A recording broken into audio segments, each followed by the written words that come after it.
So, about a month ago, I paid a visit to this brand new 8-story office building called The Spark on East Washington Avenue. I was there to get a tour of this new nonprofit center for entrepreneurship that occupies 3 floors of the building, a place called StartingBlock. Eric. Hello. Hello. How are you doing? Good. How are you doing? All right. That was my tour guide, Chandra Miller-Feenan, the acting director. She's been involved in developing this thing pretty much since its inception 6 years ago. Okay, so what we're standing in right now, we got some conference rooms. Yeah, so we passed, when you come up the stairs, we have that flex space to the left. With the, Eric, could you just describe maybe the layout of this building, like what it physically actually And when you walk in, is. you just feel like it's a really cool space, because that's what I feel like. Do you feel techie when you walk in? Oh my gosh, we're talking floor to ceiling, glass windows. We're talking about the fanciest furniture, the kind of reminiscent of Nordic design. In your story, you referenced that it felt like you were West walking Elm walking into a catalog. West Yeah. Elm catalog, Yeah. which was just Yeah. brilliant, I thought.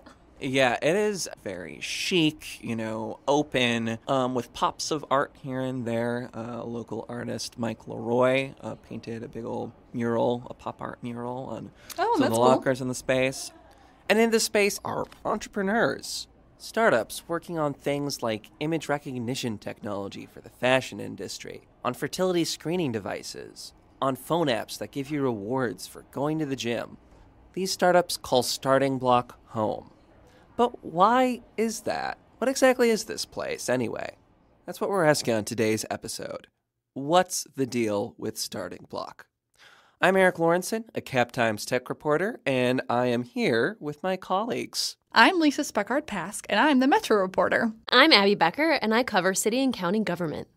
And we are the Madsplainers.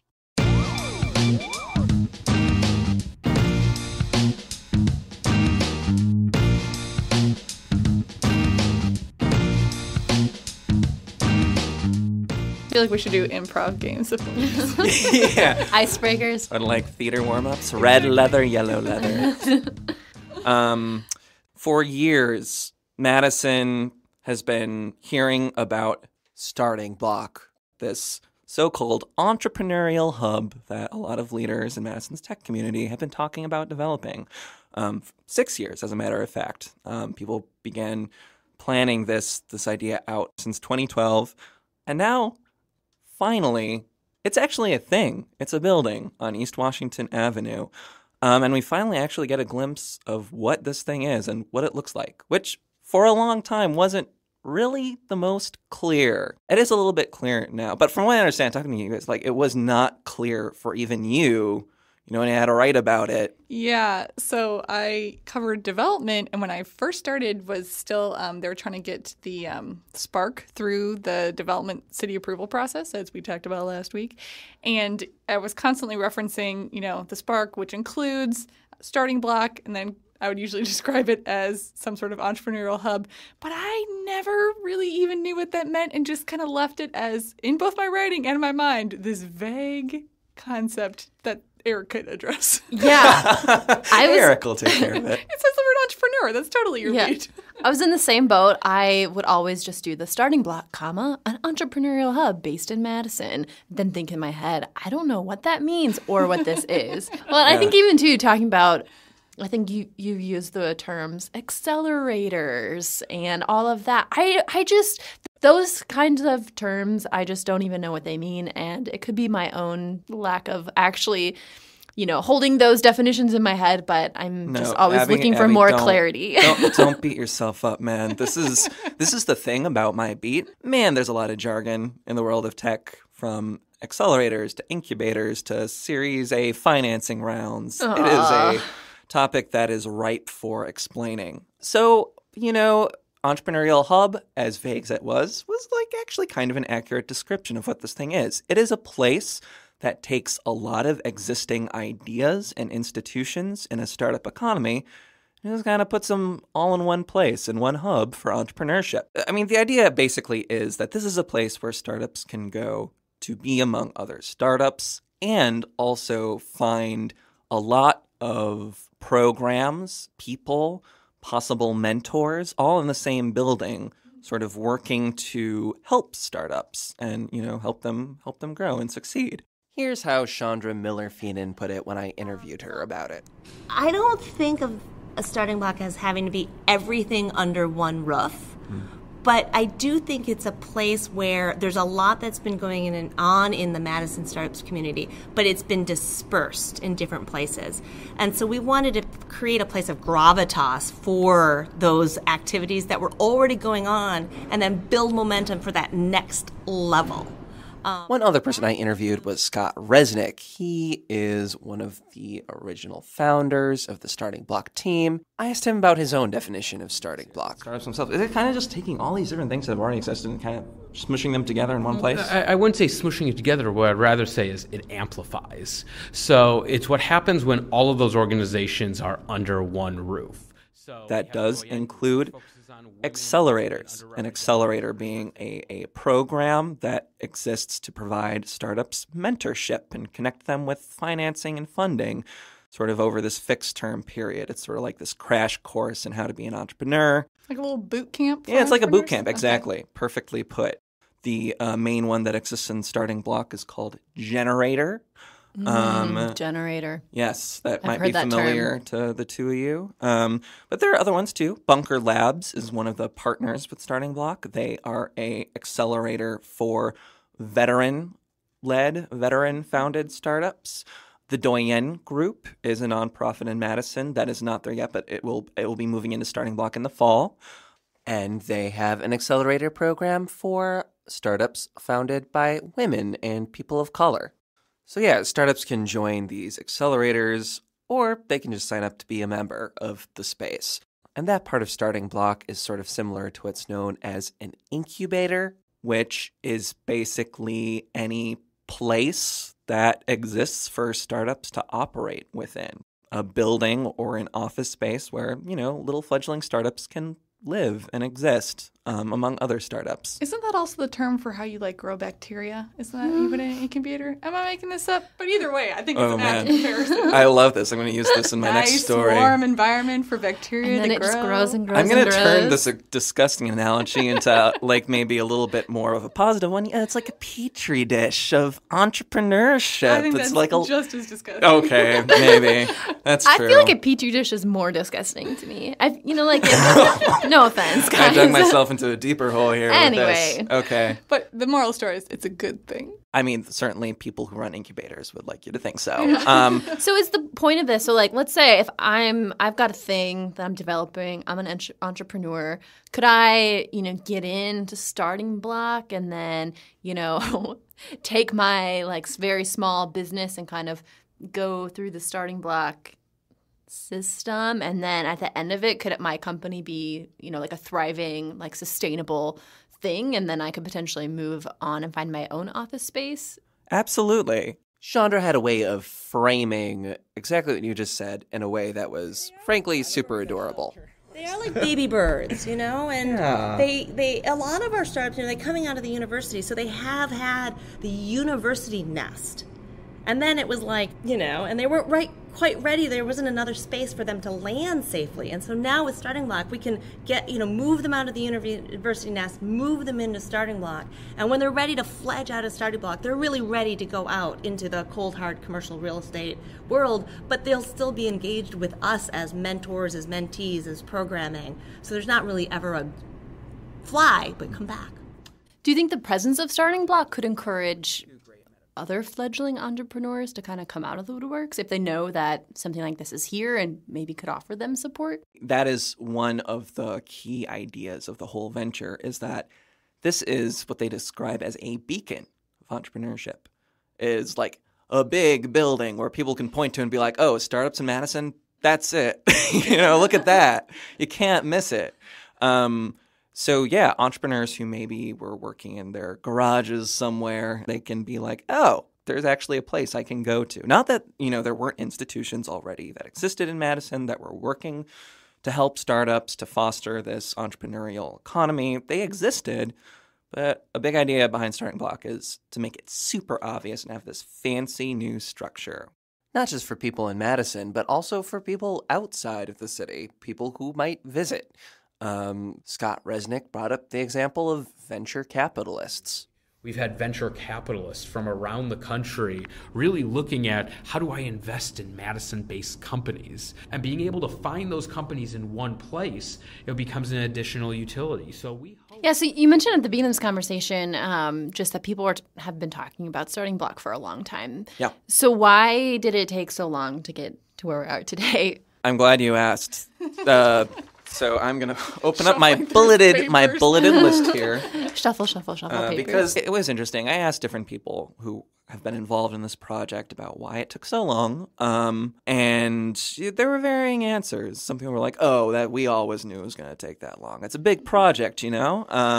But other people were like, you know what? I actually kind of envisioned this happening in like 2 years. You know, they've kind of been having to field a lot of inquiries about the timeline. But to actually answer your question about why it took so long, one thing was that the actual process of figuring out where to build this thing and how to build this thing it ran some issues early on. Initially, the idea was that this team of StartingBlock stakeholders, they were going to buy property and just remodel an existing structure. Eventually, they realized, oh, we're actually going to build a new building. George Austin, this guy who's been involved in a lot of big, publicly financed structures in Madison, he got involved in the project and sort of helped them out with this process. But the decision to build from scratch, they point to as one that ended up adding, more time and costs, I assume. Planning and costs into the project. There's this really long fundraising component, this capital fundraising campaign that lasted for years. Also, the approval for StartingBlock was sort of tied to approval of a parking structure in order to actually meet the increased parking demands that these new projects would bring. This new publicly financed parking garage also needed to get approval, and that ended up just sort of prolonging the building approval process, which we all now understand because of our awesome explainer 2 weeks ago. The last thing I will add is that StartingBlock leaders told me they really sort of launched this intensive campaign to actually connect with everybody who's already working on the startup scene. Basically, they try to talk to a lot of people to figure out, okay, if we build this thing, what can it do that's different, that can fill in gaps instead of replicating what already exists in Madison? So that sort of process of fact-finding and meeting people and talking to them and trying to basically solicit buy-in for this really huge project, that was also something that took some time. So there's this rich sort of brew, this gumbo of reasons people point to as to why this project took a long time, primarily all related to just the sheer development of this thing. So these are good for entrepreneurs, but why would a city want to have something like StartingBlock? This question that you ask actually taps into something that a lot of cities are talking about, which is how can we improve our startup economy? Over the last 10 years or so, I think there's a recognition that there's this new tech economy, this sort of startup-based economy that can be a source of economic growth. And everywhere from Bozeman, Montana to Detroit, Michigan, the startup economy is seen as a source of revitalization or of possible new industry that cities can really harness and tap into. And that has been a conversation that's been happening in Madison, both in the business community, in City Hall. Mayor Paul Soglin organized a summit on how do we sort of kickstart this tech economy, this startup economy 2 years ago. In the case of StartingBlock, which, at its very core was started by a group of people who said, yes, this is our idea for doing this for this city. We want to take Madison's startup scene to the next level. And this everything under one roof entrepreneurial hub idea, this is what it's going to take.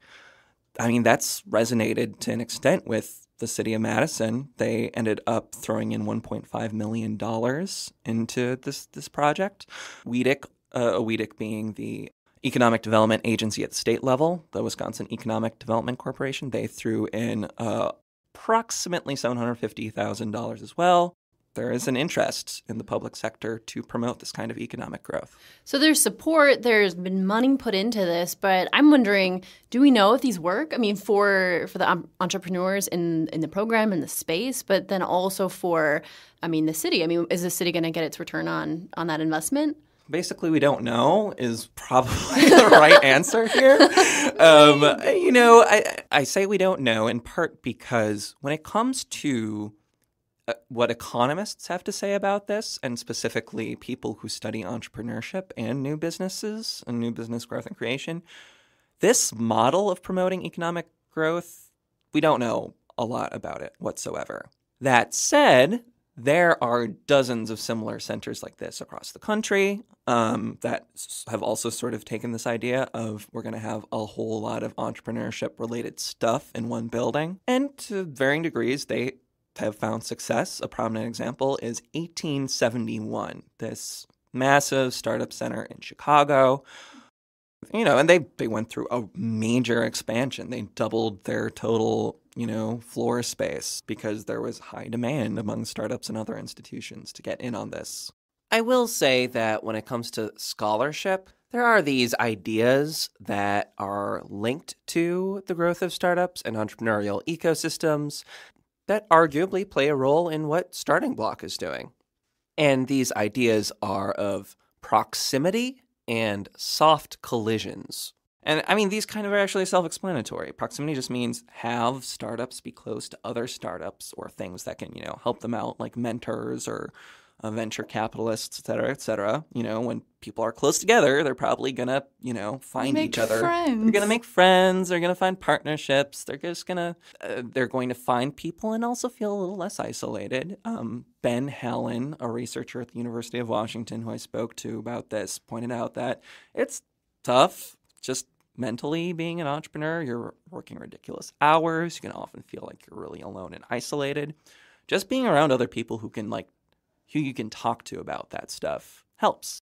And another related idea that scholars will point to as being a thing that is important in an ecosystem is this idea of soft collisions. Just having these serendipitous meetings and places where different people can find each other and interact with each other by holding like networking events or interesting kinds of programming. And it's pretty self-explanatory that when you have that proximity, people close to each other, you're going to have more of those soft collisions. It's so funny that they use the word collision. It sounds sort of dangerous, but Yeah. it's a soft collision, so it's okay. Like a bunch of cars with pillows tied around them, and they just bump into each other.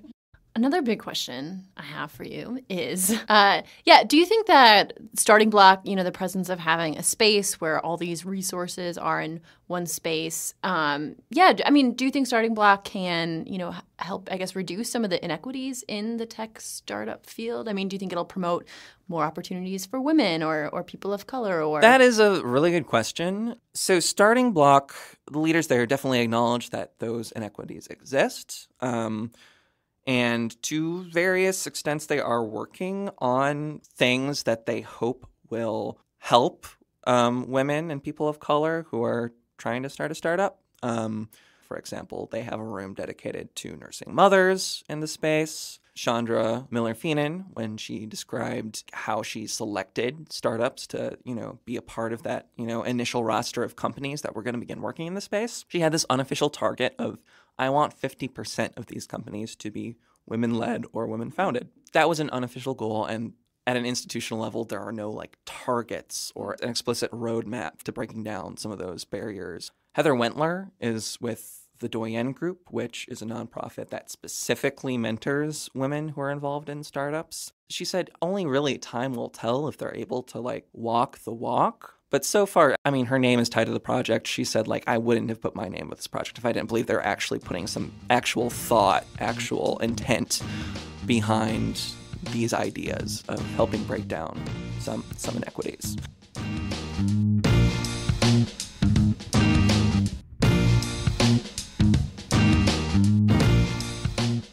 So So there you have it. I hope that sheds some light on what's going on at this new entrepreneurship center. I'm going to be keeping an eye on this thing, especially because it's probably going to change a fair amount over the coming months. Both Scott and Chandra told me that flexibility is built into StartingBlock's DNA, meaning that it could change, it could pivot. And in a year from now, it's going to be interesting to see what StartingBlock looks like. Well, regardless what the future holds, thank you so much for listening to our show. It really means a lot to us. You can find us on iTunes or anywhere else you find podcasts. Be sure to subscribe and to leave us a rating or a review. Also, be sure to check out the other Cap Times podcasts that we've been cooking up. We've got a great dining show, The Corner Table, and our colleague Jesse Apoyan has been putting together a show about elections in Wisconsin called Wedge Issues. Be sure to check those out.